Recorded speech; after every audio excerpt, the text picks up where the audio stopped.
Hello, नमस्कार. मी advocate Bhushan Ramchandra Salvi, Rana Alibag. मला आज अधिवक्ता परिषद अलिबाग यांनी आज मला इथे लेक्चर देण्यासाठी बोलवलं आणि म्हणून मी त्यांचे अधिवक्ता परिषद अलिबाग आणि त्यांचे सगळे पदाधिकारी यांचे पहिले आभार मानतो आणि मी माझ्या व्याख्यानाला सुरुवात करतो. आज माझ्याकडे जो विषय आहे, जो अधिवक्ता परिषद यांनी दिलेला आहे, त्यापूर्वी माझं एक इंट्रोडक्शन एक छोटंसं देतो. 2002 साली मी वकिली व्यवसायाला सुरुवात केली आणि 2002 ते 2015 या दरम्यान मी फौजदारी दिवाणी स्वरूपाची प्रॅक्टिस या जिल्हा न्यायालय अलिबाग आणि कनिष्ठ कोर्टांमध्ये केलेली आहे. आता त्याच्यानंतर 2015 ते 2020 या कालावधीत आता मी सहाय्यक जिल्हा सरकारी वकील आणि अतिरिक्त शासकीय अभियुक्ता म्हणून कामगिरी करीत आहे. आता लेक्चर देताना मला ह्या दोन्ही गोष्टी, त्याचा एक फायदा असा झाला की दोन्ही गोष्टी मला पाहता आल्या. हे लेक्चर देताना डिफेन्स कडनं सुद्धा काम करण्याची मला संधी मिळाली आणि सरकार पक्षाकडून सुद्धा आज मी संधी घेतो. प्रोबेशन ऑफेंडर्स ऍक्ट जो आहे 1958 याच्यावर आपण आज जो काही संवाद साधणार आहोत, त्या संवादामध्ये मी दोन्हीकडच्या ज्या बाजू आहेत त्या मी आपल्याला सांगण्याचा प्रयत्न करणार आहे. मोस्टली याच्यामध्ये प्रोबेशन ऑफेंडर्स ऍक्ट मध्ये ज्या वेळेला एखादा खटला चालून पूर्ण होतो आणि तो निकालात परिवर्तित होतो, त्यावेळेला त्याच्यामध्ये जर केस कन्व्हिक्शनकडे जात असेल तर त्यावेळेला आपल्याला काय करता येईल, काय उपाययोजना आहे. कारण की आपण ज्यावेळेला क्रिमिनल प्रॅक्टिस करतो आणि त्यावेळेला आपण एखाद्या आरोपीची केस घेतलेली असते, त्यावेळेला त्याचं जे हित आहे ते पाहण्याचं त्या डिफेन्स काउन्सिलचं किंवा त्या वकिलांचं काम आहे. आणि त्यासाठी पुरेपूर प्रोबेशन ऑफेंडर्स ऍक्टचा फायदा घेतला पाहिजे. मी आता इथे याला आपण मराठीत म्हणायचं झालं तर प्रोबेशन ऑफेंडर्स ऍक्टला अपराधी परीक्षा अधिनियम 1958 असं या कायद्याचं नाव आहे. हा कायदा 1958 साली संपूर्ण भारतामध्ये तो अस्तित्वात आला आणि आपल्याकडे महाराष्ट्रामध्ये त्या कायद्याचं जे नोटिफिकेशन आहे ते 20/1/1970 ला आलं आणि तो महाराष्ट्रामध्ये 20/1/1970 पासून प्रभावीपणे राबवला गेला. आता प्रोबेशन ऑफेंडर्स ऍक्ट येण्यापूर्वी काय तरतूद होती, तर त्याच्यामध्ये आपल्याकडे CRPC क्रिमिनल प्रोसिजर कोड यामध्ये 360 नंबरचे एक कलम आहे. त्या कलमामध्ये प्रोबेशन ऍक्टच्या ज्या आत्ताच्या तरतुदी आहेत त्या तरतुदी त्याच्यामध्ये दिलेल्या होत्या आणि त्याचा वापर हा कायदा अस्तित्वात येण्यापूर्वी केला जात होता. आता प्रोबेशन ऑफेंडर्स ऍक्ट आणि CRPC मधलं 360 कलम याच्यामध्ये काय फरक आहे आणि त्याच्यामध्ये त्याच्या तरतुदी काय आहेत हे मी आपल्याला थोडक्यात सांगण्याचा प्रयत्न करणार आहे. प्रोबेशन ऍक्ट जो आहे त्याच्यामध्ये एकूण 1 ते 18 कलम आहेत. त्यापैकी आपण आज साधारण 1 ते 11 किंवा 1 ते 10 कलम जी आहेत, जी महत्वाची आहेत, ती आपण आज डिस्कस करणार आहोत आणि त्याच्यावर आपण एक आपल्याला चर्चा होणार आहे या स्वरूपाचं आपण करणार आहोत. आता प्रोबेशन ऑफेंडर्स ऍक्टची जी व्याख्या आहे ती आपल्याला समजून घेणं महत्वाचं आहे. प्रोबेशन म्हणजे काय? तर प्रोबेशन म्हणजे the release of an offender from detention subject to a period of good behaviour and supervision. म्हणजे एखादा जो शाबित झालेल्या गुन्ह्यातला जो आरोपी असेल त्याला त्या शिक्षेऐवजी त्याला त्या कालावधीकरता चांगल्या वर्तवणुकीच्या बॉन्डवर आणि सुपरविजनवर सोडावं असं ह्या प्रोबेशन याच्यामध्ये म्हटलेलं आहे. आता हे कायदा येण्याचं कारण काय, याचा उद्देश काय, हे सुद्धा आपल्याला पाहायला हवं. आता पहा की ज्या वेळेला एखादा गुन्हा होतो, प्रत्येक माणूस काही गुन्हेगार नसतो, तो परिस्थितीने गुन्हेगार होत असतो. तो काही हार्ड अँड क्रिमिनल म्हणजे आपण कठोर गुन्हेगार असं नसतो. काही ना काहीतरी त्याच्या आयुष्यामध्ये अशी कुठली घटना घडते आणि त्यामुळे त्याला गुन्हेगारीकडे वळावं लागतं. आता हे गुन्हेगार जे काही त्यापैकी तरुण आहेत, म्हणजे गुन्हेगारीकडे वळलेले तरुण आहेत, अनपेक्षित म्हणा किंवा त्यांच्या काही अडचणींमुळे गुन्हेगारीकडे वळलेले तरुण आहेत, या तरुणांना योग्य मार्ग दाखवावा आणि हे तरुण जे कठोर गुन्हेगार, हॅबिच्युअल ऑफेंडर्स आपण म्हणू, की जे सराईत गुन्हेगार आहेत, यांच्या संपर्कात येऊ नयेत, त्यांच्यापासून ते वेगळे राहावे आणि त्याचा परिणाम, त्यांच्या जी गुन्हेगारी प्रवृत्ती आहे त्याचा परिणाम या नवीन गुन्हेगार जे आहेत कमी वयाचे त्यांच्यावर होऊ नये, याच्यासाठी हा प्रोबेशन ऑफेंडर्स ऍक्ट जो आहे तो बनवला गेला. आता याच्यामध्ये महत्वाचा जो उद्देश आहे या ऍक्टचा तो रिफॉर्मेशन म्हणजे की जे गुन्हेगार आहेत, ज्यांच्याकडे गुन्हा घडला, पहिलाच गुन्हा आहे, यांना आयुष्यात एक सुधारण्याची संधी, आपली भारतीय जी शिक्षा पद्धती आहे त्याच्यामध्ये त्याला सुधारण्याची संधी दिली पाहिजे, याकडे हा पिनॉलॉजी आपण म्हणू की त्याचा कल आहे आणि त्यासाठी या कायद्याचा उगम झालाय असं आपल्याला म्हणता येईल. आता बघा, आपण सेक्शन 360 आणि जो प्रोबेशन ऑफेंडर्स ऍक्ट आहे याच्यामधल्या काय तरतुदी आहेत ते आपण पाहू. 360 कडे जाताना आपल्याला सर्वात प्रथम डेफिनेशन पाहायला लागेल. त्याची डेफिनेशन मी आपल्याला सांगतोय, मी जरा वाचून आपल्याला ती आपल्या पुढे आणतो कारण ते महत्वाचं आहे. आता 360 मध्ये काय आहे, CrPC, order to release on a probation of good conduct or after admonition.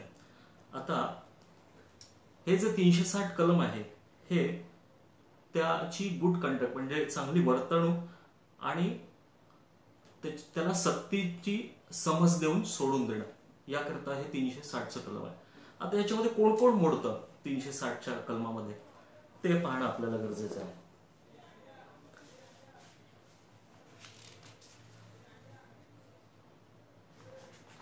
आता 360 मध्ये चांगली वर्तणूक ठेवून त्याला सोडून देण्याबाबत जी तरतूद केलेली आहे त्यामध्ये जी व्यक्ती 21 वर्षापेक्षा कमी नाही, जिचं वय 21 वर्षापेक्षा कमी नाही आणि त्या व्यक्तीला 7 वर्षापेक्षा जास्त नाही अशी शिक्षा जर सुनावली असेल तर त्याला 360चा या कलमाचा बेनिफिट देता येईल. आता हीच तरतूद आहे ती स्त्रियांच्या बाबतीत जर आपण पाहिली तर त्याच्यामध्ये असं आहे की जी व्यक्ती 21 वर्षापेक्षा कमी वयाने कमी आणि स्त्री आहे आणि तिला मृत्यूदंडाची किंवा जन्मठेपेची शिक्षा सुनावलेली नसली पाहिजे.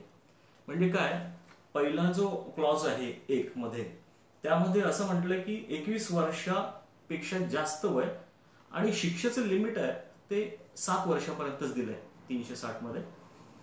पण ती जर व्यक्ती 21 वर्षापेक्षा कमी असेल आणि ती स्त्री असेल तर शिक्षेचं लिमिट काय आहे की फक्त तिला जन्मठेपेची आणि जो मृत्यूदंडाची अशी शिक्षा असता कामा नये. म्हणजे वयात फरक करताना त्यांनी 21 वर्ष हे जे वय आहे ते लक्षात घेतलेलं आहे. आणि त्याच्यानंतर आता अशा व्यक्तीला समजा प्रोबेशन नाही, आपण म्हणू की त्याला सक्त ताकिदीवर ॲडमॉनिशन त्याला म्हणतात, जर सोडायचं झालं तर काय, तर त्याच्यामध्ये त्याचं पूर्वचारित्र पाहिलं पाहिजे, त्याला पूर्वी शिक्षा झालेली नसली पाहिजे, अशा व्यक्तीलाच त्याचा बॉन्डवर सोडता येईल किंवा त्याला समज देऊन, आपण म्हणू सक्तीची समज देऊन सोडता येईल. आणि हा बॉन्डचं लिमिट काय, तर ते 3 वर्ष जे आहे ते 3 वर्षापर्यंत, 3 वर्षापेक्षा जास्त नाही, 3 वर्षापर्यंत ह्या बॉन्डचं लिमिट आहे. आता सगळ्यात महत्वाचं की या कलमामध्ये एक तरतूद आहे की जे चोरीचे गुन्हे आहेत, आता बघा याच्यामध्ये त्यांनी तिथे एज लिमिट नाही ठेवलेलं.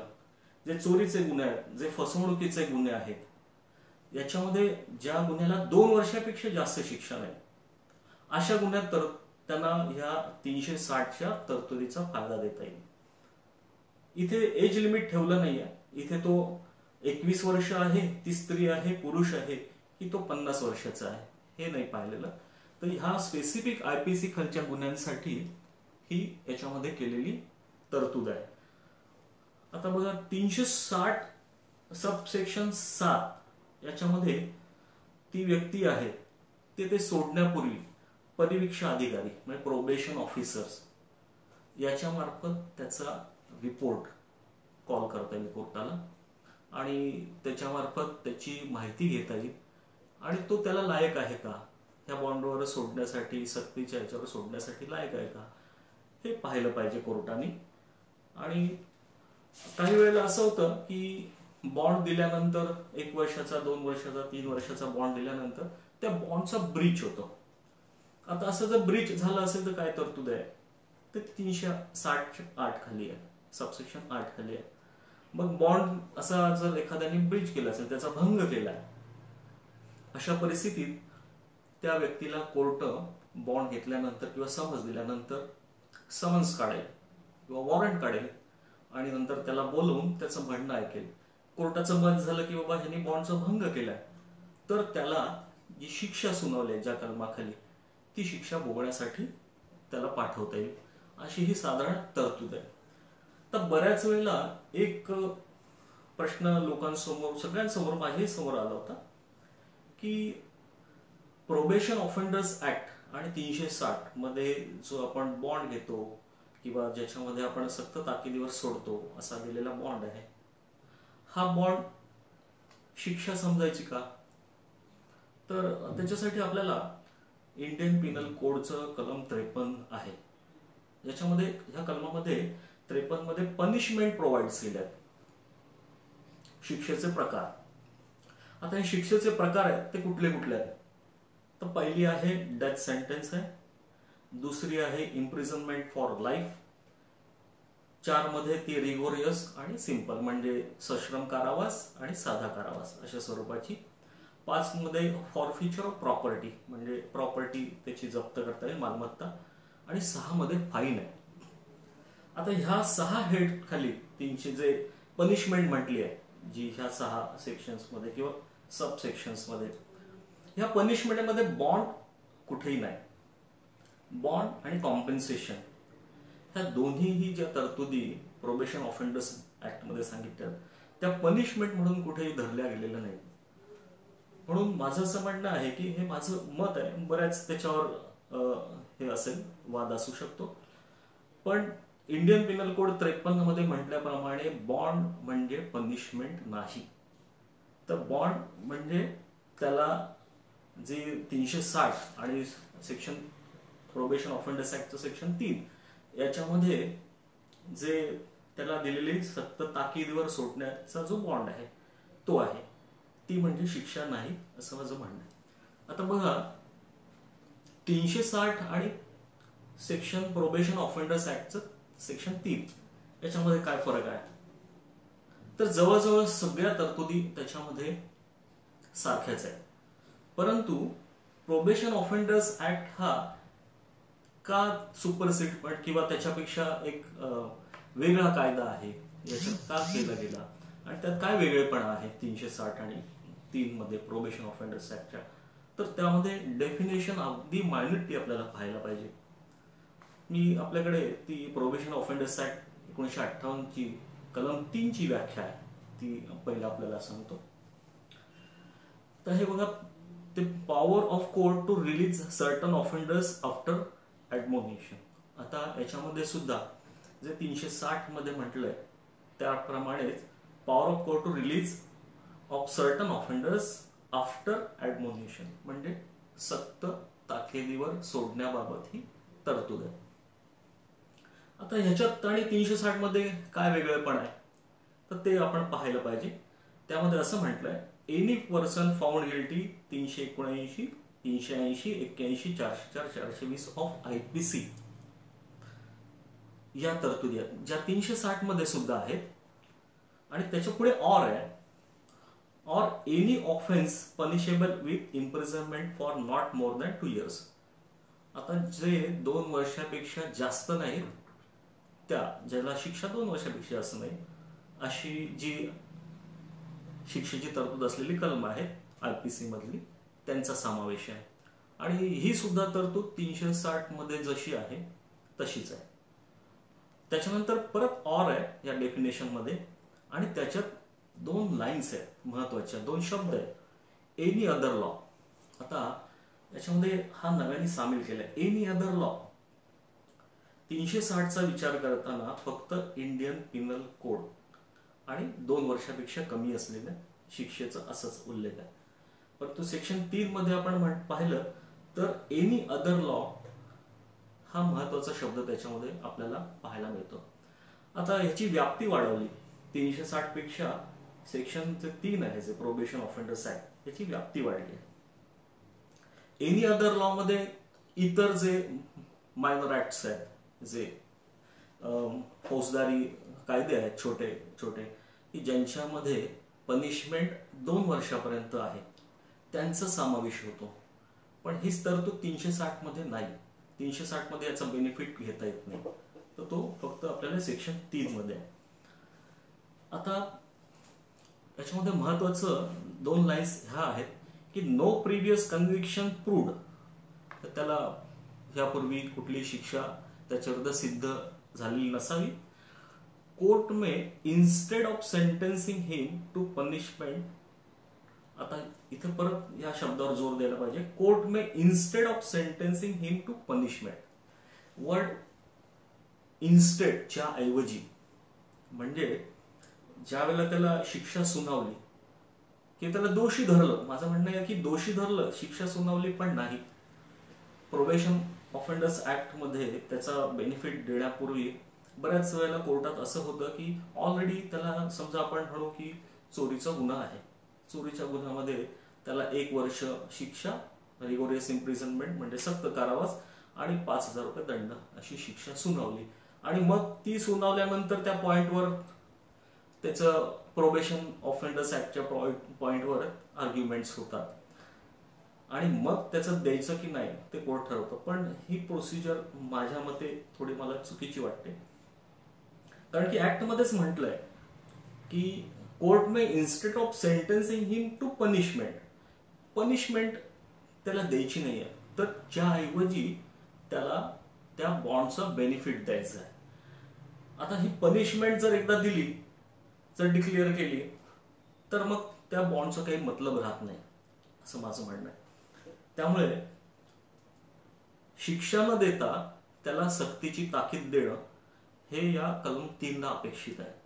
आणि त्याप्रमाणेच त्या आरोपी जो आहे त्याचा तसा बॉन्ड घेता येईल. आता समजा त्यांनी त्या बॉन्डचा ब्रीच केलं तर पुढच्या प्रोव्हिजन्स जे आहेत की त्याला परत शिक्षा भोगण्यासाठी बोलवलं जाईल, त्याचं म्हणणं ऐकलं जाईल. या पुढे जसं जसं मी आपल्याला सांगेल तसं येईल. आणि आता त्याच्या पुढे जी महत्वाची लाईन आहे, परत ऑर आहे, releasing him on the probation of good conduct under section 4, release him after due admonition. म्हणजे सेक्शन 4 मध्ये जो दिलेला गुड कंडक्टचा बॉन्ड आहे, releasing him on a probation of good conduct, त्याच्या ऐवजी त्याला आफ्टर ड्यू ऍडमोनिशन म्हणजे त्याला सक्त ताकिदीवर सोडण्याची ही सेक्शन 3 मधली तरतूद आहे. 4 मध्ये आणि 3 मध्ये हा फरक आहे की 3 मध्ये त्याला सक्त ताकीद द्यायचे आणि सोडायचं आहे, आणि 4 मध्ये त्याच्याकडनं श्युरिटी घ्यायची, त्याच्याकडनं बॉन्ड घ्यायचा. हा मेजर डिफरन्स सेक्शन 3 आणि सेक्शन 4 मध्ये आहे. आता हे आपण सेक्शन 3 मध्ये आलो, त्यात 363 आणि सेक्शन 3 हा प्रोबेशन ऑफेंडर्स ऍक्ट, याच्यामध्ये फक्त स्लाइट डिफरन्स आहे, तो आहे एनी अदर लॉ. आयपीसी व्यतिरिक्त इतर जे काही कायदे आहेत त्याचे सुद्धा या सेक्शन 3 मध्ये कव्हर केलेले आहेत, किंवा त्याच्याही तरतुदी ज्या आहेत किंवा त्याचा बेनिफिट आहे अदर लॉज मधल्या पनिशमेंटचा, तो सेक्शन 3 खाली देता येईल. आणि जसं 360 मध्ये बॉन्ड म्हटलंय आणि ऍडमोनिशन म्हटलंय, आणि स्पेसिफिक 3 हा फक्त ऍडमोनिशन म्हणजे सक्तीची ताकीद याच्याकरता बनवलेले सेक्शन्स आहे. आता हे आपण सेक्शन 3 पुरता आलो. याच्यामध्ये बेसिकली आपल्याला काय मोडतं, तर ज्याच्यामध्ये तो इसम 21 वर्षापेक्षा कमी नाहीये, त्याचं वय, स्त्री आहे, आणि त्याच्यात त्याला IPC मधल्या 2 वर्षापेक्षा कमी ज्याला शिक्षा आहे अशा गुन्ह्यांमध्ये कलम 3 मध्ये बेनिफिट देता येईल. आता आपण सेक्शन 4 कडे वळणार आहोत. सेक्शन 4 काय? Power of court to release certain offenders on a probation of good conduct. आता याच्यामध्ये जसं 3 मध्ये ॲडमोनिशन होतं ते इथं वगळलंय, ते ह्या कलमात नाही. ते 4 मध्ये प्रोबेशन ऑफ गुड कंडक्ट, चांगल्या वर्तणुकीची हमी किंवा बॉन्ड हा देऊन ह्या कलमामध्ये सोडता येईल. अख्ख्या प्रोबेशन ऑफेंडर्स ऍक्ट मध्ये 4 अतिशय महत्वाचं आहे, कारण की ह्याची व्याप्ती अशी आहे की जी 360 मध्ये नाहीये. आता 360 मध्ये 21 वर्षा वरील व्यक्तीला 7 वर्षापर्यंत शिक्षा असेल तर फायदा आहे, आणि स्त्री असेल तर ती जन्मठेपेची शिक्षा असेल इथपर्यंत त्या स्त्रीला आणि 21 वर्षाच्या खालच्या व्यक्तीला फायदा आहे.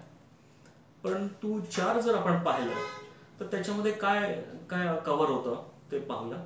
1 मध्ये not punishable with death or imprisonment for life, म्हणजे यामध्ये त्या व्यक्तीला ज्यामध्ये मृत्यूदंडाची आणि जन्मठेपेची शिक्षा नाही अशा कोणत्याही सिद्ध झालेल्या गुन्ह्यामध्ये त्याचा बेनिफिट घेता येईल किंवा त्याचा फायदा घेता येईल,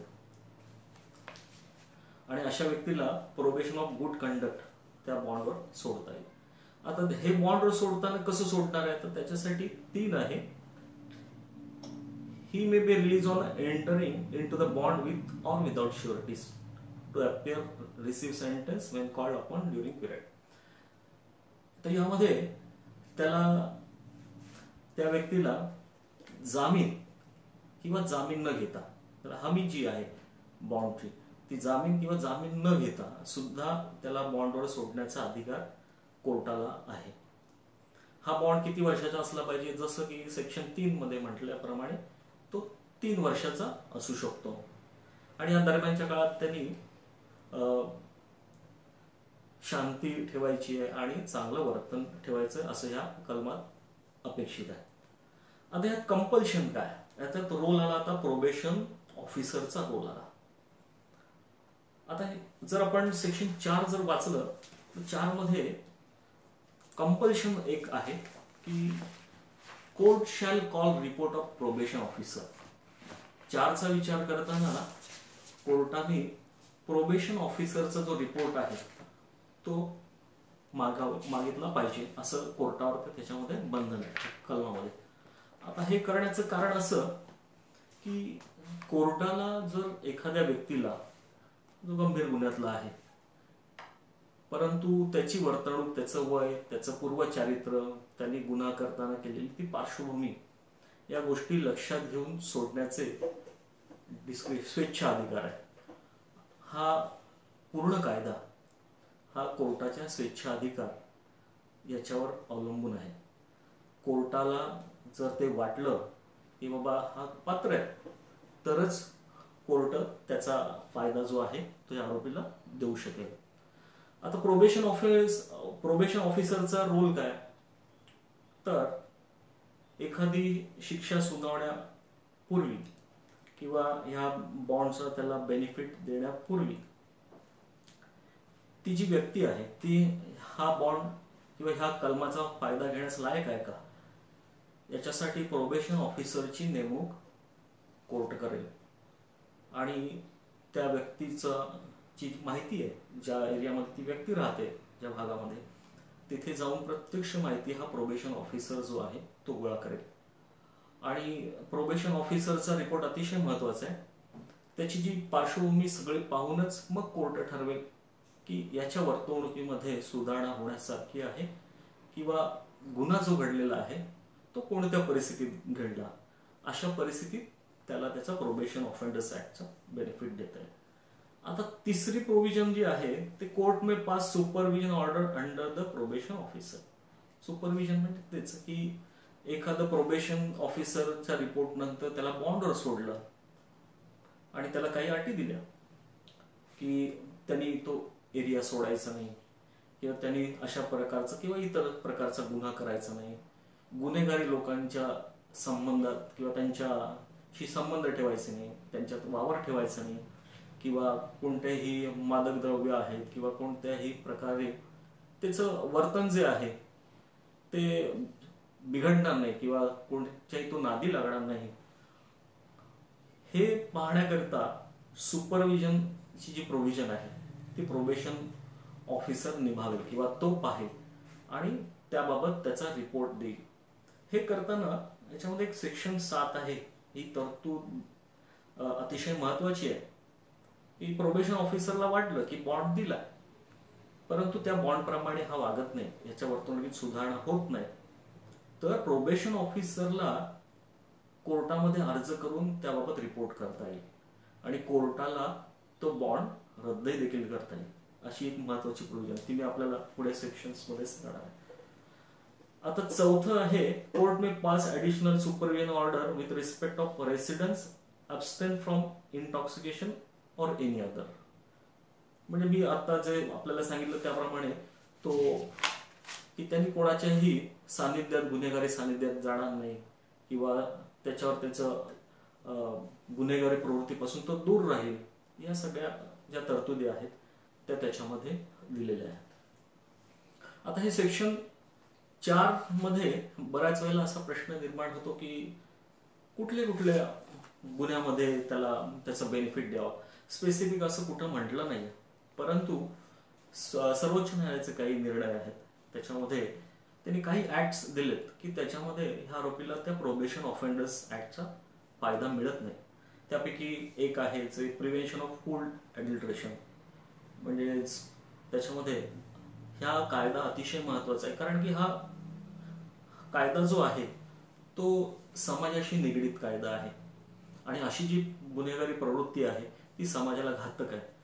तसंच एनडीपीएस ऍक्ट म्हणजे मादक द्रव्य कायदा, जसं SC/ST ऍक्ट आहे, सेंट्रल एक्साइज ऍक्ट आहे, प्रिव्हेन्शन ऑफ करप्शन ऍक्ट आहे आणि आता नव्याने POCSO and offence against childrens and woman. हे जे काही कायदे आहेत याच्यामध्ये या आरोपीला सेक्शन 3, 4 अगर 360 ऑफ CRPC या कुठल्याही कायद्याचा फायदा घेता येत नाही आणि देता येत नाही. तर याचा उद्देश काय असावा, तर हा कायदा बनवतानाच कोर्टाने कायदा निर्मिता कायदे तज्ञांनी याच्यामध्ये उद्देशच असा होता की जे हार्डन क्रिमिनल्स आहेत त्यांच्यापासून जो सर्वसामान्य गुन्हेगार आहे की जो ह्या गुन्हेगारी प्रवृत्तीकडे काही अपरिहार्य कारणामुळे तो वळला आहे, त्याला ह्या कठोर गुन्हेगारांपासून बाजूला ठेवणं आहे. परंतु हे करत असताना काही गुन्हे जे आहेत ते समाजाला ज्या बाधक प्रवृत्ती आहेत किंवा समाजाचं जे नुकसान करणारे कायदे आहेत, हे लोक आहेत. म्हणजे प्रिव्हेन्शन ऑफ फूड म्हणजे अन्न भेसळ आहे, हा पूर्ण समाजाशी निगडीत आहे, असे कायदे बाजूला ठेवलेले आहेत. एनडीपीएस आहे जो समाजाला घातक आहे आणि जसं की एक्साइज आहे याच्यामध्ये कर चुकवेगिरी आहे, तो देशाशी निगडीत आहे की त्याच्यामध्ये देशाचं नुकसान आहे. करप्शन ऍक्ट आहे, हा सुद्धा सर्वसामान्य माणसाशी निगडीत कायदा आहे. म्हणजे यामधनं जे आहेत व्हाईट कॉलर क्राईम्स जे करणारे लोक आहेत त्यांना सुद्धा याच्यापासून वेगळं ठेवलं गेलेलं आहे. म्हणून अशा कायद्यांमध्ये त्याचा बेनिफिट्स देता येत नाही. आता पुढची तरतूद आहे section 5, power of court to require release offenders to pay compensation and cost. आता बघा, गुन्हा करून माणूस मोकळा झाला, परंतु हा गुन्हा करत असताना जो विक्टिम आहे, जो याच्यामध्ये व्यथित झाला की ज्या फिर्यादी आहे, तक्रारदार आहे, सरकार आहे. आता कुठलाही खटला चालताना सरकारी मशिनरी राबवली जाते, त्याच्यासाठी बराच खर्च येतो, बरेच त्याच्यामध्ये एफर्ट्स द्यावे लागतात आणि जो विक्टिम आहे त्याला न्याय कसा मिळणार, याला जर प्रोबेशन ऑफेंडर्स ऍक्टचा फायदा दिला तर त्या विक्टिमला कसा न्याय मिळेल, तर तो त्याचा कॉम्पेन्सेट करता येतो. तर त्याला नुकसान भरपाई देण्याचा अधिकार जो आहे हा कलम 5 ने दिलेला आहे. मग काय करता येईल, बॉन्ड घेता येईल आणि समजा एखादा 324 ऑफेन्स आहे, शरीराशी निगडीत आहे आणि शरीरावर झालेला जखमा, त्याला झालेला औषध उपचाराचा खर्च, आणि त्याला काही झालेला त्रास, याचं जे भरपाई आहे ती केवळ बॉन्डनी होणार नाही, मग ती त्याला नुकसान भरपाई देऊन करता येईल. म्हणून ही कलम 5 मध्ये ही तरतूद केलेली आहे. आता त्याच्यानंतर यामध्ये कायद्याने एक बऱ्याच वेळेला असं होतं की आपण सेक्शन 3 आणि 4चा वापर करताना सेक्शन 6 ला दुर्लक्षित करतो. सेक्शन 6 अतिशय महत्वाचं आहे. बऱ्याच न्यायालय देखील या कलमाकडे तेवढ्या गंभीरतेने पाहत नाही. सेक्शन 6 आहे ते कोर्टावर सक्ती आहे, कोर्टावर रिस्ट्रिक्शन्स आहेत. केव्हा तर सेक्शन 6 ची डेफिनेशन आपण वाचूया. Restrictions on imprisonment of the offender under 21 years of the age. आता एखादा गुन्हेगार, एखादा आरोपी आहे, त्याचं वय 21 वर्षापेक्षा कमी आहे गुन्हा घडताना, आणि हा गुन्हा जो घडला तो अनावधानाने घडलेला आहे असं आपण धरून चालू. मग अशा वेळेला भले तो गुन्हा जो असेल तो 307 आहे किंवा त्याला जीवेठ ठार मारण्याचा प्रयत्न आहे असं आपण म्हणूया. आता ह्या गुन्ह्यामध्ये ह्या कायद्याचा उद्देशच असा आहे की जे युथ म्हणजे तरुण आहेत, जे 21 वर्षाच्या खालचे आहेत, त्यांना जेलमध्ये जाऊ नये, ते जेलमध्ये जाऊ नये आणि त्यापासून त्यांना वाचवता कसेल किंवा त्यांना सुधारण्याची कशी संधी देते यासाठी कलम 6 ची ती तरतूद आहे. ते रिस्ट्रिक्शन्स काय आहेत?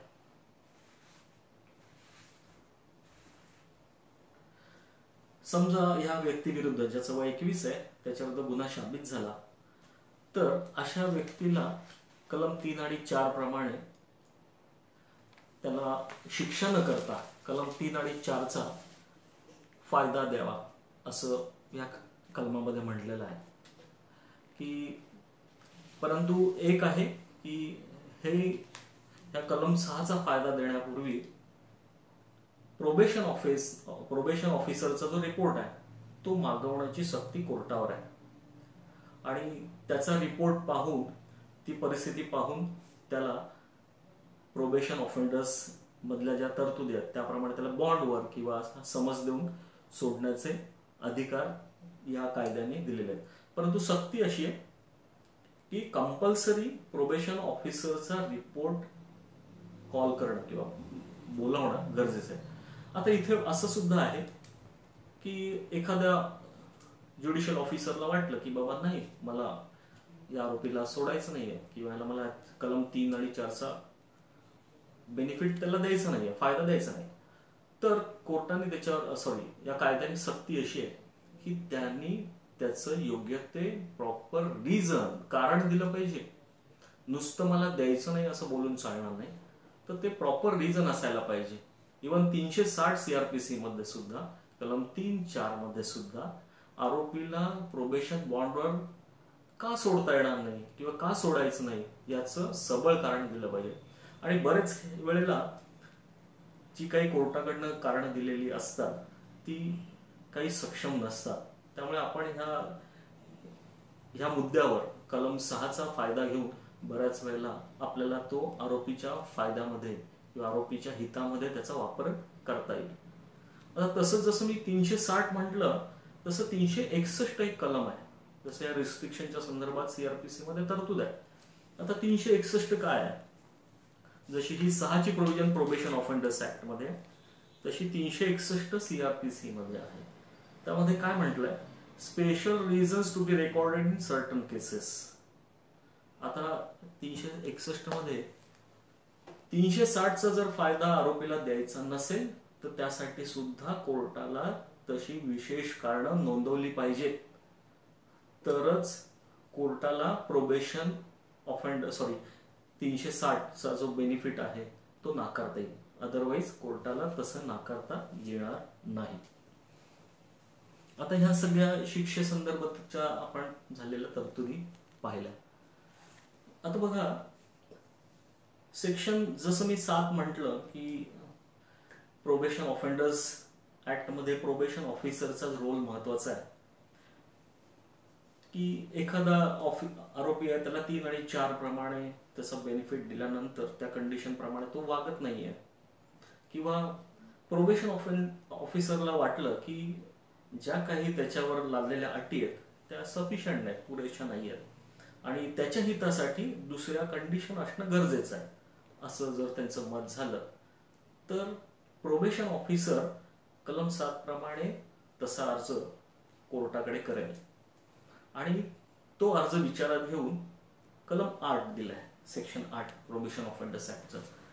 त्यात म्हटलं की variation of condition of probation, म्हणजे त्याच्यामध्ये त्यात कोर्टाला त्यात दुरुस्ती किंवा बदल करता येईल. आता ही बदल आणि दुरुस्ती एकतर्फी करता येईल का, त्याचं उत्तर आहे नाही. काय करायला पाहिजे, ज्या वेळेला प्रोबेशन ऑफिसरचा रिपोर्ट आल्यानंतर किंवा त्याचा अर्ज आल्यानंतर कोर्ट तो जो आरोपी आहे ज्याला बॉन्डवर सोडला किंवा त्याला सक्त ताकीद दिली त्याला नोटीस काढेल. त्याचा जामीनदार असेल, जामीन मिटला असेल तर जामीनदाराला नोटीस काढेल. तो नोटीस काढल्यानंतर त्यांचं म्हणणं ऐकेल आणि म्हणणं ऐकल्यानंतर कोर्टाला वाटलं की अमुक अमुक कंडिशन त्याच्यावर अजून लादली गेली पाहिजे त्याच्या हितासाठी, तर कोर्ट ती लादेल. आणि जर यापैकी त्याचा जर जामीन असेल, जामीनदार त्यांनी जर नकार दिला किंवा नाही, आधीच्या ज्या बॉन्ड मधल्या ज्या तरतुदी आहेत त्यापुरताच मी जामीन राहायला तयार आहे, ऍडिशनल कंडिशनसाठी मी तयार नाही, अशी जर परिस्थिती आली तर काय करणार. मग अशा परिस्थितीत आरोपीला नेहमीप्रमाणे वेगळा जामीन द्यायला लागेल. जर आरोपी याप्रमाणे त्या कंडिशन प्रमाणे वागायला तयार नसेल तर कोर्टाला अधिकार आहे, मग कोर्ट त्याला ताब्यात घेईल आणि तो बॉन्ड प्रमाणे वागत नसेल तर मग त्याला त्या ज्या कलमाखाली त्याला दोषी पकडलं होतं त्या कलमाप्रमाणे त्याला शिक्षा सुनावेल आणि कस्टडीत घेऊन त्याला जेलमध्ये पाठवतात. ही एक तरतूद महत्वाची आहे. 9 मध्ये सुद्धा तेच आहे, procedure in case of offender failing to observe the condition of the bond.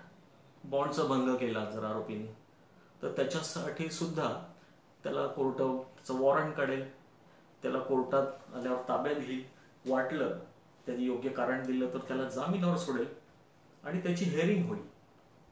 Hearing झाल्यानंतर त्याचं म्हणणं ऐकल्यानंतर कोर्टाला रास्त वाटलं त्याचं म्हणणं तर ती कंडिशन आहे ती त्याची जी आहे ती कंडिशन मध्ये त्याने भंग केला आहे असं वाटलं कोर्टाला तर त्याला शिक्षेला पाठवायची ती तरतूद आहे. आता ह्या सगळ्या झाल्या आपण तरतुदी म्हटल्या की त्याच्या शिक्षेच्या तरतूद आहे. आता बॉन्ड घेतला, जामिनाची जी तरतूद आहे ती पाहिली. आरोपीला ही जर कोर्टाने दिलेला बॉन्ड जर मान्य नसेल, कोर्टाने जर 3 आणि 4 मधले जे अधिकार वापरलं, कंडिशन्स घातल्या त्या मान्य नसेल तर काय, तर प्रोबेशन ऑफेंडर्स ऍक्ट मध्ये कलम 11 आहे. कलम 11 मध्ये त्याला तो जो बॉन्ड आहे त्याच्या विरुद्ध याच कलमाखाली बऱ्याच लोकांचं त्याच्यामध्ये गैरसमज आहे की ज्या वेळेला CRPC 360 खाली जर बॉन्ड तुम्हाला मान्य नसेल कोर्टाने दिलेला तर आपला त्याचा अपील आहे. समजा आपण खालच्या कोर्टाने त्याला शिक्षा सुनावली, बॉन्ड दिला, शिक्षा नाही बॉन्ड, आणि तो त्याला मान्य नाहीये ती तर बॉन्डची तरतूद, तर त्याला JMFC कडच्या आदेशाविरुद्ध अपील सेशन कोर्टात करता येईल. ही 360 मध्ये असलेली तरतूद आहे की जिथे शिक्षेविरुद्ध त्याला अपील करता येईल त्या कोर्टामध्ये. परंतु प्रोबेशन ऑफेंडर्स ऍक्टचा जो बेनिफिट आहे किंवा त्यातल्या ज्या तरतुदी आहेत त्याच्या विरुद्ध जर त्याला अपील करायचं असेल तर त्याला प्रोबेशन ऑफेंडर्स ऍक्टच्या कलम 11 प्रमाणे करणं गरजेचं आहे. कारण हा विशेष कायदा आहे, हा स्पेशल कायदा आहे आणि त्याच्यामध्ये अपीलाची तरतूद ही त्या कलम 11 मध्ये त्याच्यामध्ये दिलेली आहे. आता असं बऱ्याच वेळेला पाहिलं जातं की काही गुन्हे आहेत की ज्याच्यामध्ये आरोपीला बेनिफिट कोर्ट देत नाहीत. आता का असं होतं तर आपण म्हणू की 302चा गुन्हा आहे, त्याच्यामध्ये तो आरोपी शाबीत सापडला, 21 वर्षाचा जरी आहे, 21 वर्षाचा आहे त्यावेळेला त्याचं वय, परंतु तो शाबीत सापडल्यानंतर त्याला त्या कलमाचा बेनिफिट द्यायचा नाहीये. का द्यायचा नाही? तर त्याने ज्या परिस्थितीत केलेला गुन्हा आहे, जसं की तो जो अटॅक आहे तो विथ इंटेन्शन आहे, किंवा त्याचं जे उद्देश आहे तो पहिल्यापासून त्याला मारणं हाच होता, स्फोट ऑफ मुवमेंट घडलेली घटना नाहीये, अशा परिस्थितीत कोर्ट त्याला ह्या कलमाखाली आणि ह्याच्याखाली बेनिफिट नाकारू शकतं. बऱ्याच वेळेला प्रश्न असा येतो की ऍक्सिडेंटच्या केसेसमध्ये कोर्ट बऱ्याच वेळेला त्याचं बेनिफिट नाकारतो आरोपीला देण्याचं. परंतु हा जर आपण प्रोबेशन ऑफेंडर्स ऍक्ट कलम पाहिलं 4, तर त्याच्यामध्ये एवढा वाईड पॉवर्स आहेत की ज्याला जन्मठेपेची शिक्षा नाही इथपर्यंत सगळ्याला देण्याचा अधिकार आहे. कोर्टाला प्रोबेशन देण्याचा अधिकार आहे. मग 304 च्या गुन्ह्यामध्ये का नाही, ए म्हणू आपण किंवा इतर. तर त्यात एक अलिस्टर परेराचं जजमेंट आहे, अतिशय महत्वाचं जजमेंट आहे. त्यामध्ये कोर्टाने असे ऑब्झर्वेशन्स पाहिलेले की ज्या वेळेला एखादा इसम समोर 5-6 लोकांना गाडीने उडवतो आणि तो पळून जातो आणि त्या लोकांना कुठल्याही प्रकारे मदत करत नाही, वाचवत नाही, तर त्याची जी मेंटॅलिटी, ती परिस्थिती आणि त्याच्या कृतीने त्यांनी धोक्यात घातलेले ते जीव, हे पाहून कोर्टाने त्या केसमध्ये, अलिस्टर परेराच्या केसमध्ये त्याचा जो, आणि एक नंदाची केस आहे महत्वाची आहे, एक नंदा म्हणून, संजीव नंदा वर्सेस दिल्ली, या 2 केसेस आपण जर पाहिल्या तर ऍक्सिडेंटच्या केसमध्ये याच्यामध्ये आरोपींना काही याचा बेनिफिट दिलेला नाही. परंतु ऍक्ट कुठे त्यांना रोखत नाही, कारण ऍक्ट मधल्या ज्या तरतुदी आहेत त्याप्रमाणे ज्याच्यात जन्मठेपेची आणि मृत्यूदंडाची शिक्षा नाही, अशा सगळ्या गुन्ह्यामध्ये आरोपीला बेनिफिट देण्याचा अधिकार आहे. परंतु ऍक्ट जर आपण पाहिला तर याच्यामध्ये सगळीकडे मे आहे, शॅल नाही. तर इट इज अ डिस्क्रिशन होतं कोर्टाचा स्वेच्छा अधिकार आहे. त्यामुळे बऱ्याच वेळेला आपण ते कोर्टाला किती पटवून देण्यात सक्षम राहतो, ते कोर्टाला आपण ते कसं पटवून देऊ शकतो, ती परिस्थिती कशी कोर्टाच्या रेकॉर्डवर आणू शकतो, हे आपल्याला ट्रायलच्या वेळेला सांगणं महत्वाचं आहे. बऱ्याच वेळेला क्रॉस घेताना तो जो साक्षीदार असेल त्याच्याकडनं ती परिस्थिती रेकॉर्डवर आणणं गरजेचं आहे की घडलेली घटना आहे ती टाळण्यासारखी नव्हती, किंवा त्याच्यामध्ये ह्याचा दोष नव्हता, किंवा ह्याचं इंटेन्शन, उद्देश नव्हता आरोपीचा. हे जेव्हा आपण आणू त्यावेळेला त्या परिस्थितीचा बेनिफिट या प्रोबेशन ऑफेंडर्स ऍक्ट प्रमाणे आपल्याला घेता येतो, किंवा घेता येईल, किंवा त्याचा विचार कोर्टाला करावा लागेल. ही झाली सगळी ह्या प्रोबेशन ऑफेंडर्स ऍक्ट मधली परिस्थिती. एक 2-3 जजमेंट्स आहेत जी भविष्यात कामाला येतील असं मला वाटतंय, त्यामुळे आपण ती नोट केली तर बरं होईल. पहिलं जे जजमेंट आहे ते Channi versus UP, CHHANI, Channi versus UP, Uttar Pradesh. हे साईट केलेलं आहे 2006 all M R criminal 2364 Supreme Court. हे जर जजमेंट आपण पाहिलं तर याच्यामध्ये त्यामध्ये 360 आणि प्रोबेशन ऑफेंडर्स ऍक्टच्या तरतुदी ज्या आहेत याबाबत त्याच्यामध्ये भाष्य केलेलं आहे. त्यामध्ये त्यांनी सेक्शन 4 जे आहे प्रोबेशन ऑफेंडर्स ऍक्टचं, ह्याला खूप महत्व दिलंय की त्याचा जो स्कोप आहे तो किती वाईड, म्हणजे किती विस्तृत आहे, हे त्या जजमेंट मध्ये सांगितलं. आणि ज्यावेळेला बऱ्याच, म्हणजे 10 वर्षापर्यंत म्हणा आपण, 7 वर्षापर्यंत जे काही महत्वाचे आहेत गुन्हे ज्यात शिक्षा सुनावले, त्यावेळेला ह्या केस लॉचा आपल्याला वापर करता येईल. अतिशय चांगलं जजमेंट आहे. जसं मी मगाशी म्हणालो की ते नंदाचं जजमेंट आहे ते कॉम्पेन्सेशनच्या संदर्भात सुद्धा आहे. तर माझं असं म्हणणं आहे की आपण याच्यासोबत एक दुसरं एक जजमेंट आहे की पूर्वीचं जे लँडमार्क जजमेंट आहे ते एक Musa Khan versus state of Maharashtra, ते याच्यामध्ये SCC 1976 पेज नंबर 1047, हे जे एक जजमेंट आहे ते सुद्धा आपण ह्या प्रोबेशन ऑफेंडर्स ऍक्ट खालच्या ज्या तरतुदी आहेत त्या कशा वापरल्या गेल्या पाहिजेत आणि काय वाईड स्कोप आहे या संदर्भात आहे, तर सगळ्यांनी त्याचा विचार करावा। आणि आता हा जो प्रोबेशन ऑफेंडर्स ऍक्ट खालचा जो काही भाग आहे तो माझा काही संपलाय, तर काही आपले प्रश्न आहेत त्यांना मी आपल्याला उत्तर देतो। पहिला प्रश्न आहे ॲडव्होकेट बागवे यांचा। एना ऍक्ट जे आहे 138 निगोशिएबल इन्स्ट्रुमेंट ऍक्ट 138 आणि 304 नुसार शिक्षा झाल्यास प्रोबेशनचा फायदा मिळू शकतो का? तर सगळ्यात महत्वाचं मी एना ऍक्ट बद्दल सांगेन। निगोशिएबल इन्स्ट्रुमेंट ऍक्ट जो आहे हा दोन प्रायव्हेट पार्टींमधला जो काही गुन्हा आहे किंवा दोन त्यांच्या संबंधातला तो घडलेला गुन्हा आहे, त्यामुळे हा ऑफेन्स जो आहे तो आर्थिक तरतुदींसंदर्भात किंवा पैशाच्या संदर्भात आहे आणि तो खाजगी व्यक्तीच्या हिताचा आहे। हित आणि त्याचं नुकसान याच्या संदर्भात असल्या कारणाने 138च्या गुन्ह्यामध्ये त्या प्रोबेशन ऑफेंडर्सचा बेनिफिट देता येणार, त्याच्यावर एक जजमेंट देखील आहे। मी वेगळं बागवे साहेबांना ते जजमेंट नंतर देईन। तसं 304A जर मी म्हटलं तर 304A मध्ये बेनिफिट देता येईल, परंतु मी सुरुवातीला जसं सांगितलं की नंदा आणि अलिस्टर परेराचा जो व्ह्यू आहे सुप्रीम कोर्टाने घेतला हा लेटेस्ट व्ह्यू आहे, त्याच्यानंतर या मुद्द्यावरती काही जजमेंट आले नाही। 304 मध्ये त्याला बेनिफिट देता येईल, परंतु त्यावेळेची परिस्थिती पाहणं गरजेचं आहे आणि ते डिस्क्रिशन जे आहे ते कोर्टाला आहे, त्यामुळे 304 मध्ये त्याचा बेनिफिट मिळू शकेल, तो कोर्टाचा स्वेच्छाधिकार आहे। दुसरा प्रश्न आहे विधान पाटील यांचा।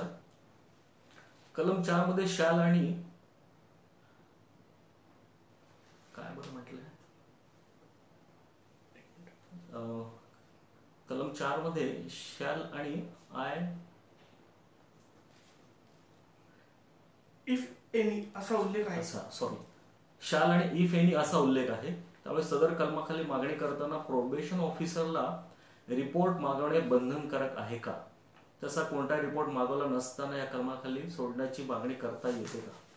म्हणून मी सांगितलं विधान पाटील आपण बरोबर प्रश्न अतिशय महत्वाचा विचारलाय।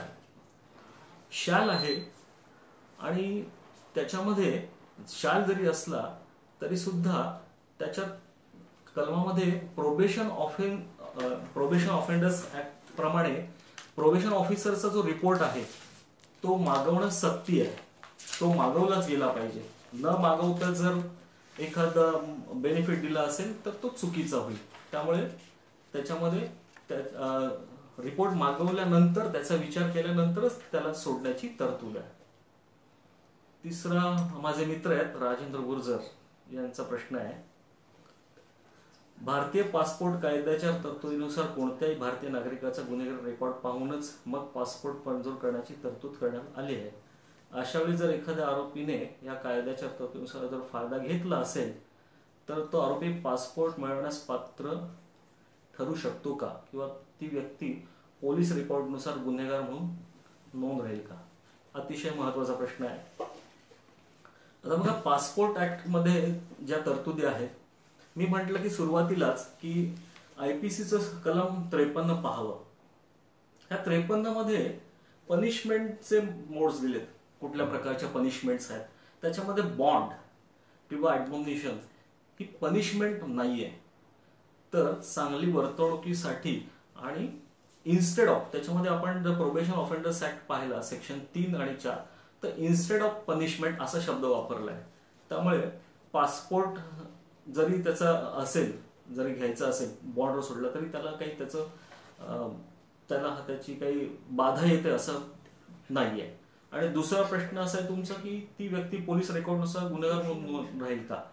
तर बॉन्ड प्रमाणे तो स्टिग्मा असू शकत नाही, कारण की ती पनिशमेंट नाही, कारण त्याला सुधारण्यासाठी दिलेली संधी आहे, त्यामुळे तो रेकॉर्ड राहणार नाही असं माझं म्हणणं आहे। बरं, हे आता सगळ्यांचे प्रश्न आहेत, तर अजून एक प्रश्न आहे अमृत। अच्छा, ठीक आहे, प्रश्न संपलेत। मला वाटतं सगळ्यांचं समाधान झालं असेल। माझ्या यथाशक्तीप्रमाणे आपल्याला मी योग्य ते मार्गदर्शन आणि व्याख्यान देण्याचा प्रयत्न केला। आणि सगळ्यात महत्त्वाचं की आज मला इथे अधिवक्ता परिषद अलिबाग यांनी मला जी आपल्यासमोर म्हणणं मांडण्याची चांगली संधी दिली किंवा आपल्यासमोर माझे मतं मांडण्याची संधी दिली आणि योग्य संवाद आपल्या समोर घडला त्यांच्यामुळे. त्यामुळे मी अधिवक्ता परिषद अलिबाग आणि त्यांचे सगळे पदाधिकारी यांचा शतशः आभारी आहे. बरं, सगळ्यांच्या माहितीसाठी पुढचं जे व्याख्यान आहे 15वं ते 25/7/2020 ला शनिवारी दुपारी 4 वाजता आहे. आता आपली नेहमीची 7ची वेळ असते, 4 वाजता आहे. आणि ते ॲडव्होकेट अमृत पाटील, अतिशय हे व्याख्यान कोणी चुकवू नये, कारण की या विषय जो food and safety and standard जो आहे पूर्वीचा प्रिव्हेन्शन ऑफ फूड ॲडिल्ट्रेशन ऍक्ट 2006 याच्यावर ते व्याख्यान देणार आहे आणि यात हे तज्ज्ञ आहेत. त्यामुळे सगळ्यांनी ह्या व्याख्यानाचा सगळ्यांनी लाभ घ्यावा.